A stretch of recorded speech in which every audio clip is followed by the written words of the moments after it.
Ассаламу алейкум дӯстони азиз ва ҳаводорони силсила филми Хидоят. Барои чӣ силсила филми Хидоят намебарояд? Дӯстон, бо диққат гӯш кунед.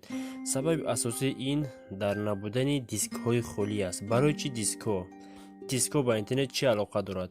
Студияи Каронфилм масрафи зиёд мекунад ва ин филмро мебарорад, то дар диск паҳн кунаду фоидае ба даст биёрад. Аз интернет ба онҳо ягон фоидае нест. Чӣ қадр ки ба ҳамамон маълум аст, диски холӣ дар Тоҷикистон бароварда намешавад, балки дар хориҷи кишвар истеҳсол мешавад.